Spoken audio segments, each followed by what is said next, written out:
Bonjour à tous, dans cette vidéo nous allons voir comment résoudre des inéquations quotients nulles. On va prendre tout de suite l'exemple avec l'inéquation 4 moins x sur 6x plus 8 strictement inférieur à 0. Donc on va chercher quand est-ce que cette expression est négative. Pour ça, on fait un tableau de signes où on départage le signe de 4 moins x, de 6x plus 8, et enfin on va rechercher le quotient de 4 moins x sur 6x plus 8. Ça va être tout le raisonnement de cet exercice. On cherche tout d'abord le signe de 4 moins x. Donc du coup, il va falloir déjà chercher quand est-ce que 4 moins x vaut 0. C'est quand x égale 4. Et aussi quand est-ce que 6x plus 8 est égal à 0 pour étudier son signe. Et 6x plus 8 vaut 0 quand x est égal à moins 8 sixièmes. À partir de là, je complète ma première ligne des x avec les deux nombres que j'ai trouvés, moins 8 sixièmes et 4. Pour 4 moins x, donc je sais que ça vaut 0 en 4. Et je sais en plus au niveau du signe, comme moins x, le coefficient directeur ici, on est sur une fonction affine et négative devant le x.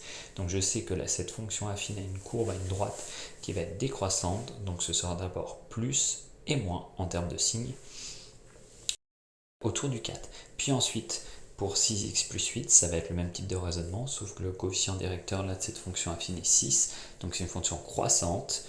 Elle s'annule bien sûr en moins 8 sixièmes, et donc elle sera avant négative, puis ensuite positive.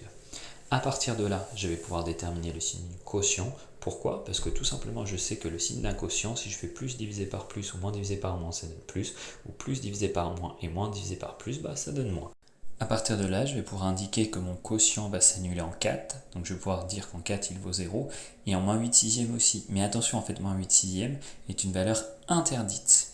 Donc en fait, je ne vais pas mettre le 0, mais je vais mettre 2 barres pour dire que c'est bien une valeur interdite. Je vais m'intéresser maintenant à la première colonne, où ça fait plus divisé par moins, donc le résultat, si je fais le quotient, tout simplement, ça va me faire moins. Donc ce sera négatif sur cet intervalle. Sur le deuxième intervalle, ce sera plus divisé par plus, donc en fait le signe du quotient, ce sera plus. C'est ce que je vais indiquer là tout de suite. Et ensuite sur le dernier intervalle, ça sera moins divisé par plus, donc ça fera moins. Et à partir de là, j'ai déterminé mon signe sur chaque intervalle. Donc je peux dire que les solutions, quand est-ce que mon expression est négative, c'est pour x appartenant à moins l'infini, moins 8 sixièmes, ou x appartenant à 4 plus l'infini.